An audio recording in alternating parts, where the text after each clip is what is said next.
रामनवमी के दौरान बिहार के विभिन्न क्षेत्रों से दंगों की खबरों ने एक बार फिर बिहार पुलिस और बिहार सरकार की पोल खोल कर रख दी है।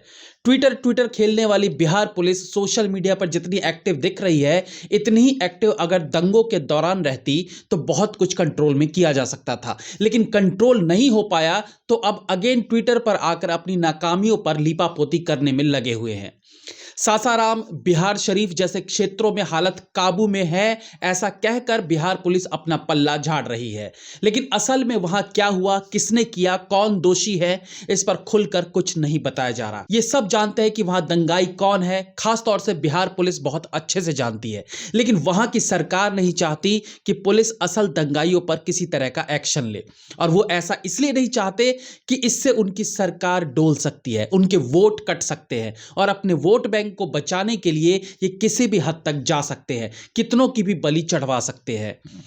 इन्हीं दंगों के दौरान रोहतास के एक घर में विस्फोट हुआ, जिसमें 6 लोग जख्मी हो गए। और इस घटना पर रोहतास पुलिस ट्वीट करके जानकारी देती है कि कल शाम 9 बजे 6 व्यक्तियों के जख्मी होने की सूचना के सत्यापन के दौरान पाया गया है कि वो अवैध विस्फोट हैंडलिंग के दौरान स्वयं घायल हुए थे। घटना स्थल एक निजी मकान का आहत है, जहां फॉरेंसिक टीम जांच कर रही है। 2 गिरफ्तारी की गई है। बल दंडाधिकारी प्रतिनियुक्त है, अफवाह पर ध्यान ना दे।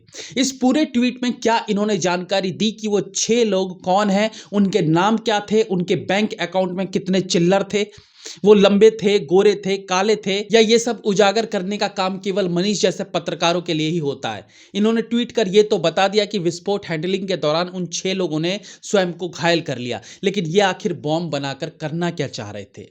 किन लोगों के जीवन लीला समाप्त करने के लिए ये लोग तैयारी कर रहे थे? क्या इस बारे में बिहार पुलिस ने कुछ बताया? साफ साफ दंगाइयों को बचाने की कोशिश की जा रही है। अभी हाल ही में दरभंगा में एक हिंदू राष्ट्र का बैनर लगाने मात्र से 100 लोगों पर कार्यवाही की गई। दरभंगा पुलिस द्वारा ट्वीट किया गया कि दरभंगा जिला के लहरियासराय थाना अंतर्गत मोहल्ला मौलागंज में कुछ असामाजिक तत्वों द्वारा नवरात्रि के अवसर पर आपत्तिजनक पोस्टर और बैनर लगाकर सामाजिक एवं धार्मिक सद्भावना बिगाड़ने को लेकर 4 नामजद अभियुक्त एवं 100 अज्ञात के विरुद्ध प्राथमिकता दर्ज की गई। वाह, क्या तेजी दिखाई साहब, हम तो फैन हो गए आपके। इस तरह के मैटर पर जो तत्परता बिहार पुलिस दिखाती है वो कमाल है। चाहे मनीष कश्यप को गिरफ्तार करने पूरा बिहार पुलिस का एकजुट हो जाना, या फिर एक बैनर के चलते 100 लोगों पर कार्यवाही करना हो, आखिर ये इस तरह की राजनीति कब तक बिहार में चलती रहेगी? प्रॉब्लम है वहां के सत्ता में बैठे नेता, जो खुद ही अपने फायदे के लिए बिहार को शमशान बनाने पर तुले हुए हैं, और जब तक इनके समक्ष कोई और डटकर खड़ा नहीं होगा जो जातिवाद से ऊपर उठकर लॉ एंड ऑर्डर की कमान संभाल ले, जो बिहार के विलुप्त हो चुके गौरव को दोबारा हासिल कर सके, जो बिहार के दंगाइयों पर नकेल कर सके, बिहार के गौरव गाथा को पूरे विश्व में फैला सके, तब तक बिहार कभी अपने स्वर्णिम दौर में वापसी नहीं कर सकता।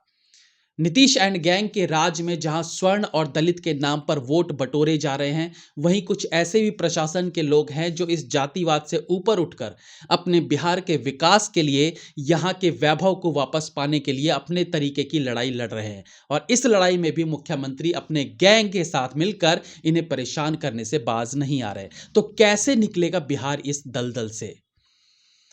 बिहार पुलिस वही करती है जो उन्हें करने के लिए कहा जाता है।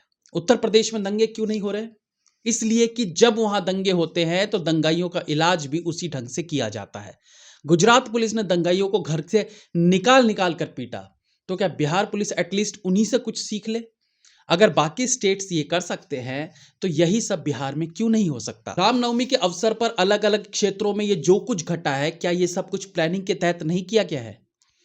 और एक बात और बता देता हूं आपको कि पुलिस जो है ना, वो कहीं की भी हो, लेकिन वो बहुत स्मार्ट होते हैं। वो बिहेव चाहे जैसे भी करें, अगर वो चाहे तो किसी भी प्रॉब्लम को चुटकियों में सॉल्व कर सकते हैं। उन्हें अपने क्षेत्र के हर एक आदमी का पूरा इतिहास भूगोल पता होता है। वो चाहे तो दंगे होने से पहले ही उसे रोक सकते हैं, लेकिन कभी जानबूझकर तो कभी प्रशासन या किसी संगठन के दबाव में आकर वो घटना होने देते हैं।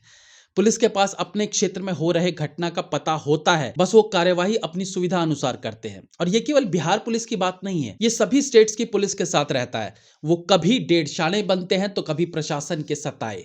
पुलिस को जब तक फ्रीडम नहीं मिलेगी तब तक दंगे हो या डकैती, मर्डर हो या रेप, ये घटनाएं इसी प्रकार से होती रहेंगी। जय हिंद, वंदे मातरम।